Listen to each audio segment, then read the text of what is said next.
할렐루야.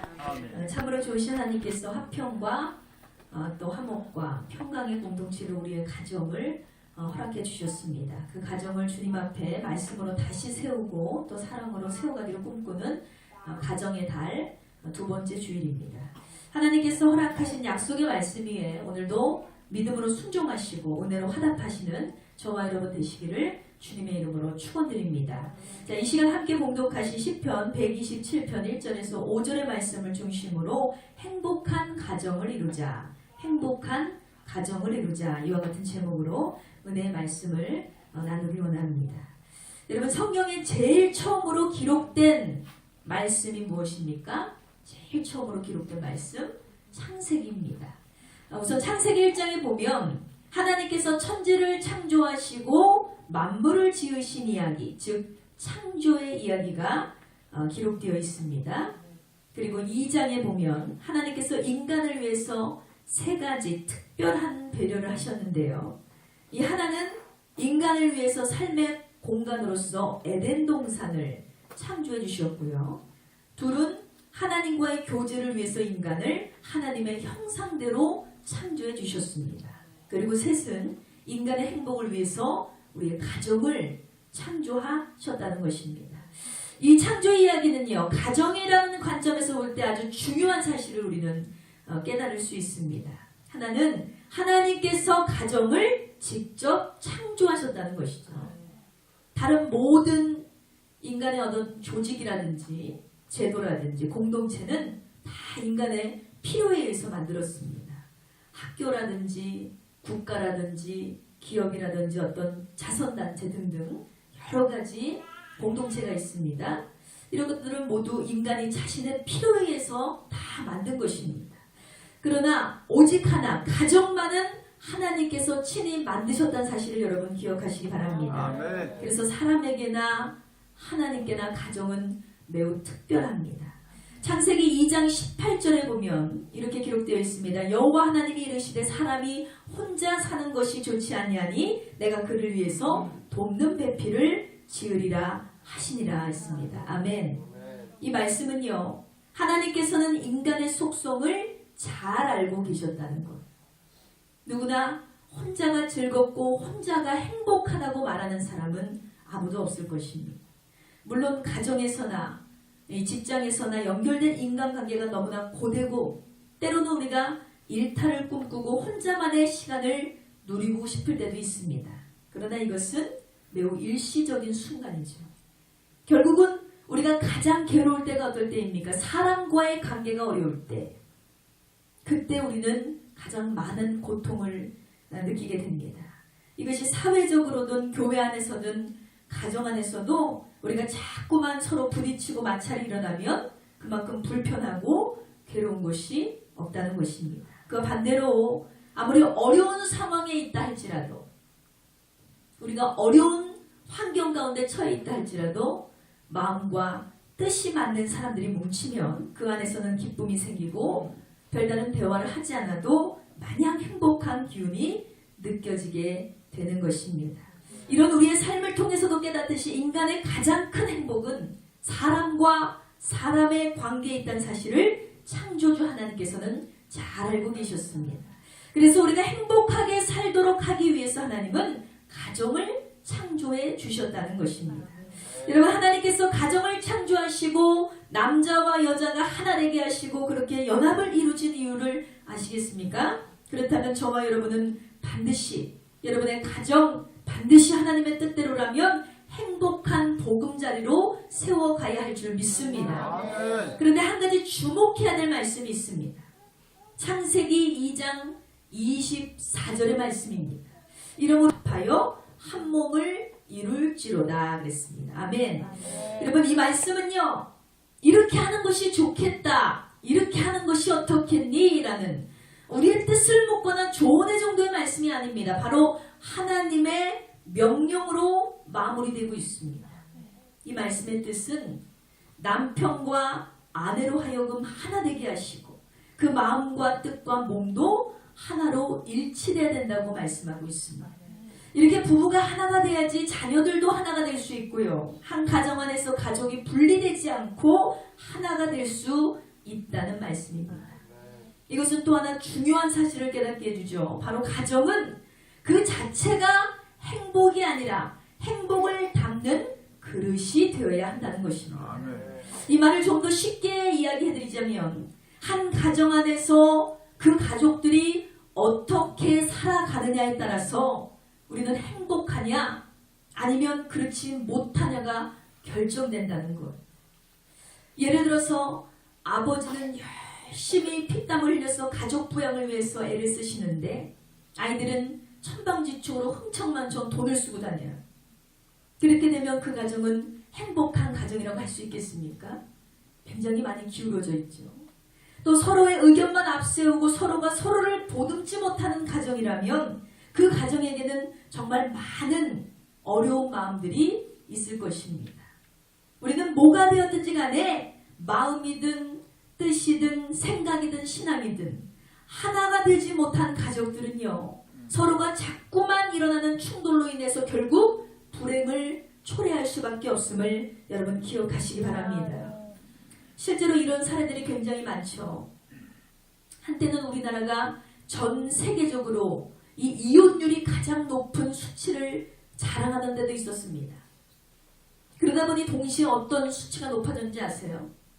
유기되는 아이들, 고아로 버려지는 아이들의 숫자가 날로 늘어났습니다. 이 아이들은 고아원에 버려지고 또 거리로 내몰리는 아이들이 많아졌어요. 엄마들이 그냥 길거리에 손을 놓고 아이를 버리고 가는 경우도 있었습니다. 그런 아이들이요, 상처투성으로 자라서 결국 이 아이들이 범죄율이 굉장히 높아져요. 그러면서 또 10대 범죄도 한동안 기승을 부리던 때가 있었습니다. 지금도 황혼 이혼이라든지 결혼한 지 5년 미만의 가정이 깨어지는 수가 좀처럼 줄지 않고 있는 그런 현실입니다. 이런 현실 앞에 우리 그리스도인들마저도 하나님 앞에, 하나님의 말씀 앞에 바로 서지 못하고 무너져 버린다면 여러분 정말로 이 세상은 더 이상 희망을 볼 수 없을지도 모릅니다. 그래서 우리는 생각해야 됩니다. 왜 이런 현상들이 사회적으로 일어나는가? 도대체 무슨 원인으로 하여금 하나님의 축복, 하나님의 은혜, 하나님의 특별한 선물로 주어졌던 가정들이 이렇게 무너져 버리고 있는 것인가? 우리는 말씀 앞에 깊이 생각해 보기를 원합니다. 물론 어떤 가정들은요, 그 가족들이 그 안에서 행복을 풍성하게 맛보며 살아가는 그러한 가족들도 많이 있습니다. 바로 가정 안에서 천국을 경험하는 자들입니다. 그러나 어떤 가정은 오히려 그 안에서 불행을 맛보고 고통스럽게 살아갑니다. 가정 안에서 지옥을 경험하는 것입니다. 그렇다면 우리는 가정 안에서 어떻게 행복을 만들어갈 수 있을까? 어떻게 하면 행복을 담는 그릇을 잘 준비할 수 있을까? 오늘 본문과 성경 여러 곳곳을 살펴보면서 행복한 가정을 만들기 위해서 우리가 행해야 될 것들에 대해서 다 함께 깨닫는 귀한 시간 되기 원합니다. 자, 행복한 가정을 이루기 위해서 깨닫게 하시는 첫 번째 메시지는 감사의 장벽을 쌓아라입니다. 다 같이 선포합니다. 감사의 장벽을 쌓아라. 아멘. 본문 1절의 말씀을 다시 보시겠습니다. 여호와께서 집을 세우시지 아니하시면 세우는 자의 수고가 헛되며 여호와께서 성을 지키지 아니하시면 파수꾼에 깨어있음이 헛되도다 했습니다. 사랑하는 성도 여러분, 결국 우리네 가정의 주관자는 누구십니까? 바로 여호와 하나님이심을 우리는 믿습니다. 아멘. 여러분 정말 하나님께서 여러분의 터전의 주인공이심을 믿습니까? 아멘.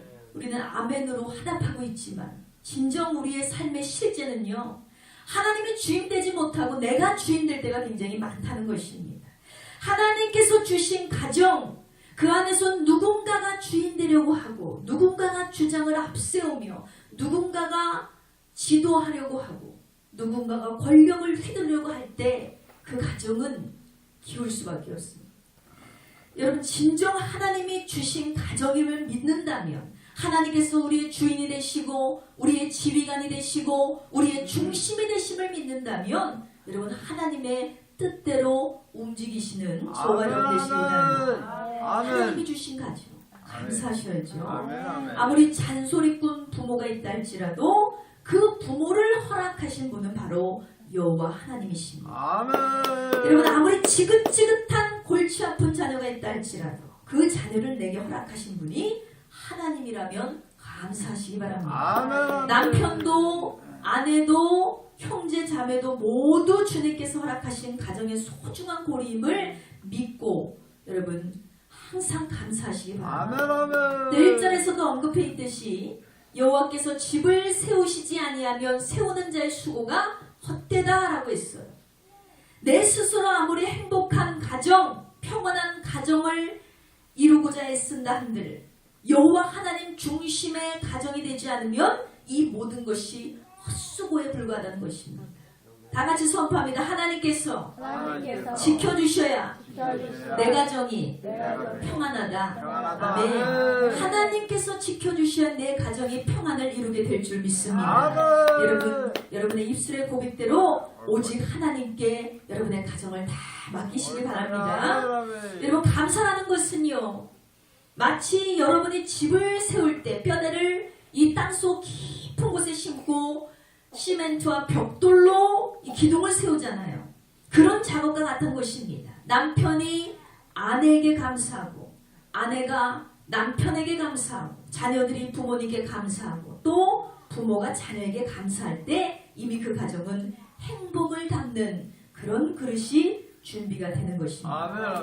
제가 얼마 전에 보았던 TV 프로그램에서 예전에 방송했던 그 방송을 가정의 달이라고 막 해주는 그런 뉴스를 본 적이 있는데 그 프로그램의 한 장면이 떠오릅니다. 70대 노 부부가 한 프로그램에 출연을 했습니다. 할아버지가 이 프로그램에서 게임을 하는데 천생연분이라는 이 단어를 할머니에게 설명을 하면 이 단어를 할머니가 맞춰야 되는 그런 게임이었어요. 이걸 어떻게 설명을 할까라고 할아버지가 생각을 하다가 이봐 할멈, 당신이 늘 나를 생각하면 떠오르는 그 말이 있잖아. 그 말 그게 뭐야 했더니 할머니가 다짜고짜 대답을 합니다. 원수! 이렇게 대답을 했어요. 생각지도 못한 이 할머니의 대답 때문에 할아버지가 너무 당황을 하고 창피한 거예요. 그런데 여기까지 나왔으니 문제는 맞춰야 답을 맞출 수 있잖아요. 그래서 그런 심령으로 다시 한번 설명을 했습니다. 아니 그게 아니고 네 글자 있잖아, 네 글자. 그랬더니 할머니가 대답하는 게 아주 걸작이에요. 평생 원수! 이렇게 대답을 했다. 여러분 50평생을 함께 살아갔던 이 아내를 또 남편을 이거 원수라고 부르고 있어요.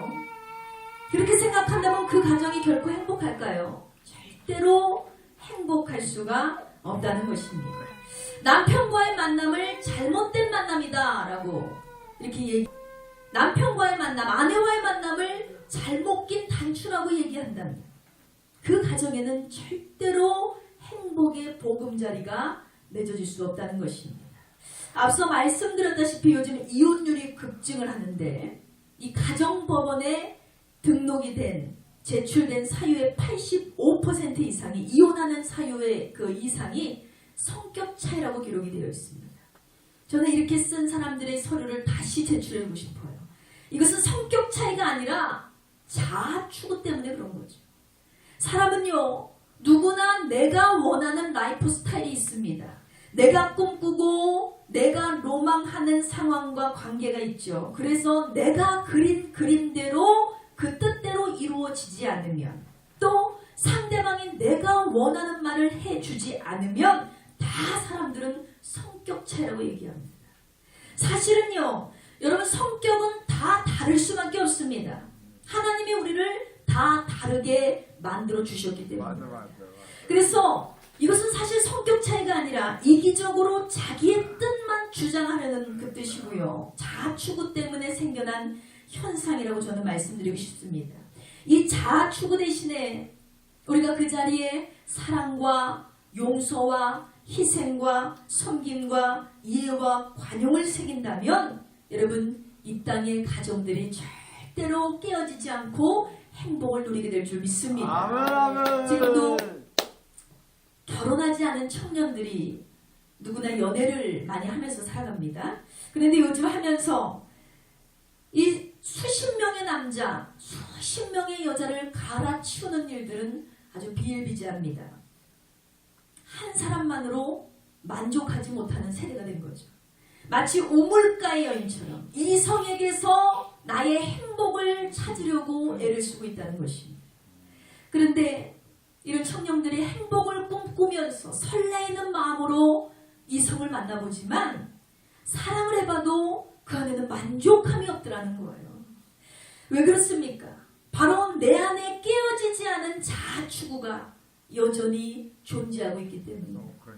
여전히 이기적인 나의 자기 연민을 버리지 못하고 자기 사랑을 버리지 못하고 상대를 내 입맛에만 맞추려고 하다 보니까 그 사랑은 절대로 오래 갈 수가 없더라는 거예요. 그런 청년들이 결혼을 해요. 가정을 이룹니다.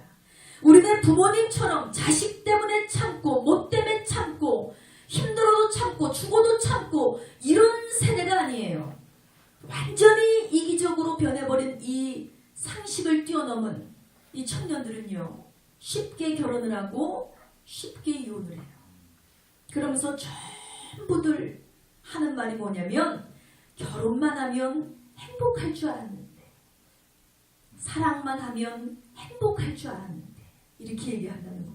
그런 가정들은요, 결국 말씀대로 한 몸을 이루지 못하고 깨어지고 마는 것입니다.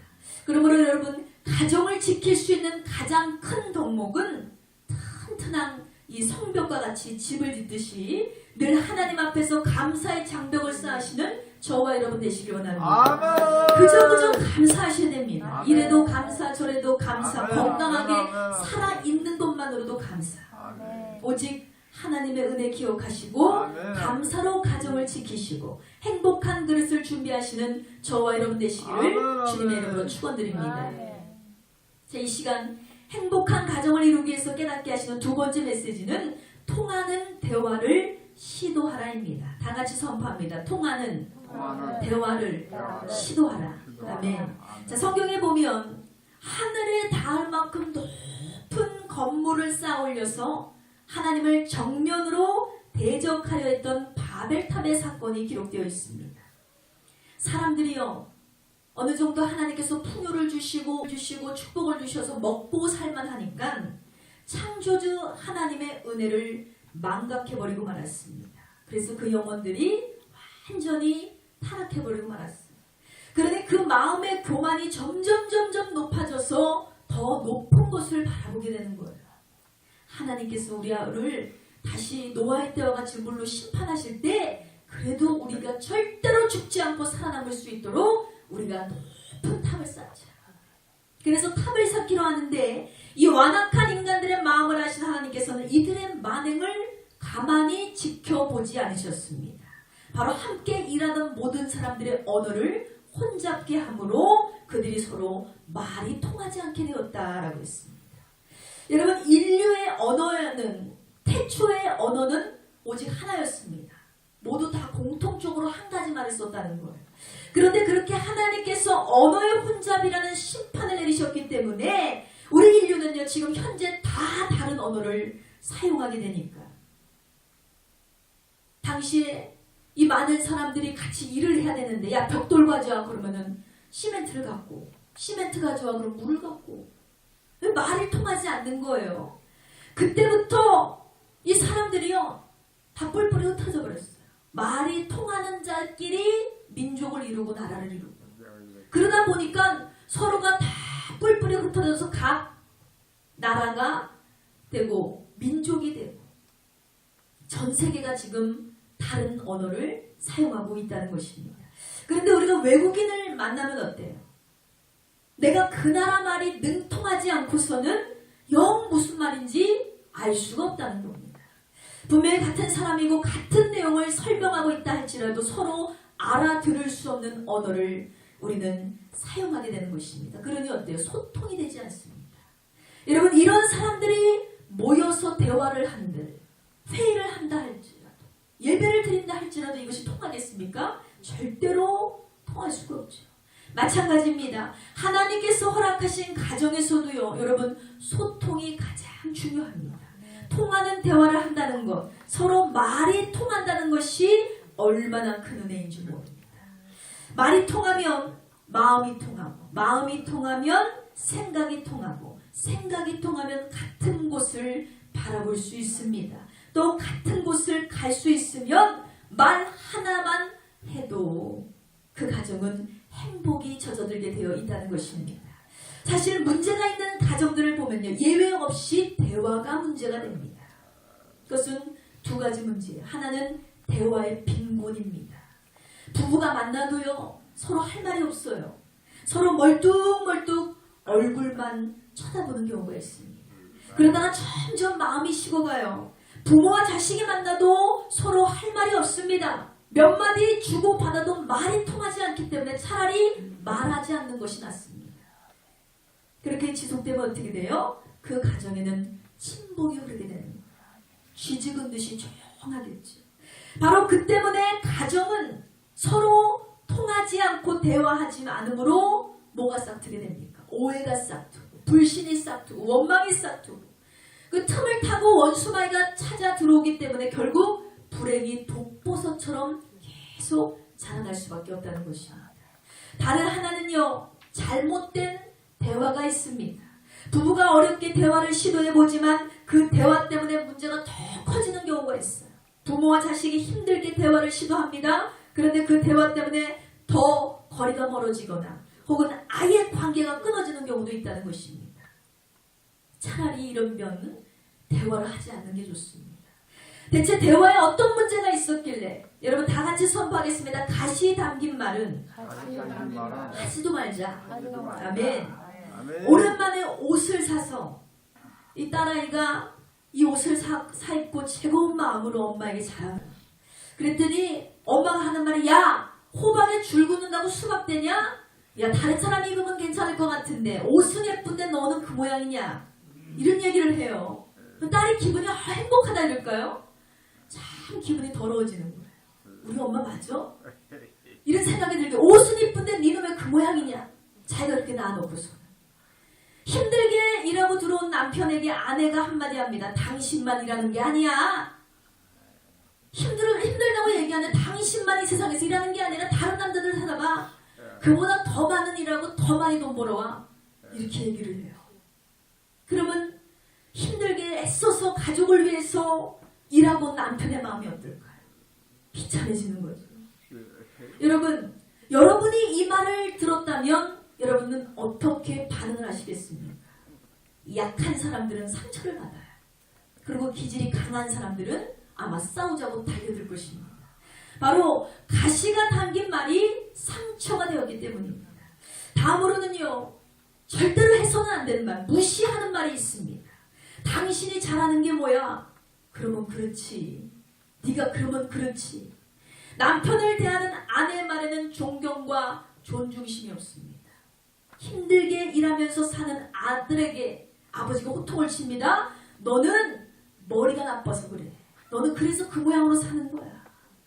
네가 그 모양으로 살 수밖에 없는 이유가 있어. 나 같으면 절대로 그렇게 안 산다. 아들은요, 부모로부터 철저하게 무시를 당했기 때문에 절대로 아버지와 화목을 이룰 수 없습니다. 여러분, 이런 사례들이 지금 우리네 가정에 아주 많이 흡수되어 있어요. 여러분, 가정이 행복하려면 우리는 대화가 잘 통해야 될 줄 믿습니다. 그러기 위해서는 세 가지를 꼭 열어야 됩니다. 하나는 귀를 열어야 된다. 자기 말만 하려고 귀를 막는 사람들이 있어요. 내 주장만 하기 위해서 귀를 꽉 막고 있는 사람들이 있습니다. 상대방의 의견도 들어주는 귀를 꼭 열어야 될 줄 믿습니다. 둘은요, 입을 열어야 됩니다. 들으라고 해서 귀만 열고 마냥 듣기만 하고 끝내버리는 사람들이 있습니다. 근데도 통하진 않는다는 거예요. 듣고 끝내는 것이 아니라 들으면 적극적으로 거기에 대해서 말을 해줄 수 있어야 되죠. 서로의 생각을 나누는 것, 이것이 진정 대화임을 믿으시기 바랍니다. 셋째는 마음을 열어야 됩니다. 대화를 하면서 서로 통한다는 느낌이 있고 조율이 된다는 느낌이 있어야 되는데 이거는 자기 혼자 벽에 허공에 대고 얘기하는 것 같은 기분이 들 때가 있어요. 그렇지 못한 이유는요, 왜 그럴까요? 상대방은 이미 벼르고 있어요. 너는 틀렸어. 단정 지어버리고 상대방에 대한 불신의 마음, 닫혀있는 마음으로 대화를 하고 있기 때문에 이것은 진정한 대화가 될 수가 없기 때문입니다. 그렇기 때문에 여러분, 상대를 이해하고 받아들이려는 마음을 꼭 열고 대화하시기 바랍니다. 이렇게 부부간에나 부모간에나 이 자식간에나 이 형제자매가 서로 통할 때 그 행복은 그 안에 분명히 깃들게 되어 있습니다. 이러한 모형이 바로 하나님께서 창조하신 그대로, 원형 그대로 하나님께서 형상대로 지으신 사람들로 하여금 이렇게 가정이 이루어질 때 반드시 우리의 가정은 행복한 가정을 이루게 될 줄 믿습니다. 자, 마지막으로 이 시간 행복한 가정을 이루기 위해서 깨닫게 하시는 세 번째 메시지는 함께 하기를 기뻐하라입니다. 다 같이 선포합니다. 함께 하기를 기뻐하라. 아멘. 행복한 가정을 만들기 위해서 또 하나 놓쳐서는 안 될 것이 바로 가족들이 함께 해야 된다. 이것입니다. 우리는 슬플 때나 기쁠 때나 성공할 때나 실패할 때나 모두 함께 하는 것. 이것이 굉장히 중요하죠. 이것은 가족뿐만이 아니라 하나님과 나 개인의 관계도 중요합니다. 우리가 기쁠 때나 슬플 때나 앉으나 서나 주님과 동행하는 사는 사람이 진정 하나님의 빛을 보게 될 줄 믿습니다. 그런데 기쁠 때만 하나님과 함께하고 슬플 때는 하나님께 멀어지고 괴로울 때만 하나님을 가까이하고 또 즐거운 일이 있을 때 하나님을 등 돌리는 그런 성도라면 하나님은 어떻게 기뻐하실까요? 도와주실까요? 인정하실까요? 절대 그렇지 않죠. 그는 하나님과 동행하는 삶을 살아갈 수가 없습니다. 왜? 자꾸 딴 곳을 바라보고 있기 때문입니다. 주님과 함께 동행을 하려면 주님을 바라봐야 되는데 자꾸 딴짓을 하고 딴 길로 가고 주님과 반대로 행하려고 한다면 절대로 그 인생은 주님이 도우시는 인생이 될 수 없다는 것입니다. 마찬가지로요. 가족들도 늘 함께하기를 기뻐해야 행복한 가정을 이룰 수 있다는 것입니다. 또한 가장 중요한 것은 가족이 함께하되 가장 힘써야 될 길은요. 온 가족이 둘러앉아서 하나님을 경외하는 믿음의 길을 함께 걸어가야 참된 행복을 누리게 될 줄 믿습니다. 자, 오늘 본문 1절에서 2절의 말씀을 다시 한번 보면 이렇게 말씀하고 있습니다. 여호와께서 집을 세우시지 아니하시면 세우는 자의 수고가 헛되며 여호와께서 성을 지키지 아니하시면 파수꾼의 깨어있음이 헛되도다. 너희가 일찍이 일어나고 늦게 누우며 수고의 떡을 먹음이 헛되도다 그랬습니다. 여러분, 가정이 시작되는 것이 전적으로 하나님의 섭리 가운데 있다는 사실을 분명히 믿으시기 바랍니다. 아멘. 가정이 유지되는 것도요, 다 하나님의 돌보심이 있기 때문입니다. 또 3절에 보세요. 보라, 자식들은 여호와의 기업이요 태의 열매는 그의 상급이로다 했습니다. 아무리 원수 같은 자식이라도 하나님께서는 그 가정의 기업이 되게 하시고 상급의 열매로 주신 자녀임을 절대로 잊어서는 안 된다는 것입니다. 반드시 그 언약을 믿고 하나님의 뜻대로 말씀 중심으로 순종하는 가정에는 반드시 주님께서도 함께해 주실 줄 믿습니다. 아멘. 자, 말씀의 결론을 맺겠습니다. 사랑하는 성도 여러분, 지금 여러분의 가정은 행복하십니까? 불행하고 불편하고 좋지 않다라고 여겨진다면 과연 그 원인은 무엇일까요? 우리는 하나님 아버지의 은혜로 부름을 받은 하나님의 자녀입니다. 그렇다면 가정의 행복도 세상이 달콤하게 그려낸 드라마 속 가정을 꿈꾸는 것이 아니라 우리는 정말 하나님이 주신 꿈과 비전을 품며 행복한 가정을 세워야 한다는 것입니다. 아멘. 본문 4절에서 5절 말씀에 젊은 자의 자식은 장사의 수중에 화살 같으니 이것이 그의 화살통에 가득한 자는 복되도다 라고 말씀합니다. 바로 자녀들의 축복, 나아가서 후손의 축복을 노래하고 있는 것입니다. 잘 세워진 가정만이 축복받는 자손들을 번창시킬 수 있음을 기억하시고, 이 가운데서 가정에서는 또 여러분이 혼자 신앙생활 하시는 분들이 있습니다. 그리고 다같이 신앙생활을 하기는 하나 말 그대로 말이 통하지 않고 뜻이 통하지 않고 대화가 되지 않는 가정들도 분명히 있을 것입니다. 그러나 그때는 내가 얼마나 불행하냐, 내가 얼마나 괴롭고 힘드냐를 생각하기보다는 여러분, 이제는 나 한 사람이 변화되고 나 한 사람이 말씀 위에 서서 본이 되는 한 사람 되시기를 주의 이름으로 축복합니다. 아멘. 저와 여러분이 우리의 사랑하는 가족 한 사람 한 사람을 위해서 정말 뜨거운 마음으로 축복하며 기도해야 됩니다. 저들이 정말 잘 되도록 뜨거운 마음으로 복을 빌고 하나님께 간구할 때 가정의 주인장이 되시는 주님께서 우리의 가정이 풍파를 만나도 파산되지 않도록 잘 인도해 주실 줄 믿습니다. 아멘. 그렇게 특별히 하나님의 말씀으로 세워지는 가정, 하나님 앞에 기도로 하나 되는 가정, 서로가 감사의 장벽을 굳건히 쌓는 가정, 통하는 대화를 시도하시고 사랑으로 하나 되는 그런 가정이시기를 주님의 이름으로 축원드립니다. 아멘. 이 시간 다 같이 기도하기 원합니다. 하나님께 간절히 기도할 때 하나님, 주님께서 허락하신 5월 가정의 달, 아버지 주님, 우리가 행복한 가정을 늘 앙망하고 있으나 어떻게 이루어야 할지, 무엇이 우리 가정에 잘못됐는지를 깨닫지 못하며 살아갈 때가 있었습니다. 하나님, 행복한 가정, 주님께서 축복으로 주신 이 선물을 우리가 잘 주님의 말씀 앞에 설 수 있게 도와주시고, 지금도 삐뚤어지고 어긋나고 깨어진 가정들이 회복되게 도와주시고, 다시금 우리 청년들은 가정을 이루게 될 때 정말 하나님의 말씀만 기초가 되어서 하나님의 말씀대로 세워나갈 수 있는 복된 가정이 세워지게 달라고 이 시간 주여 상청하시고 기도하시겠습니다.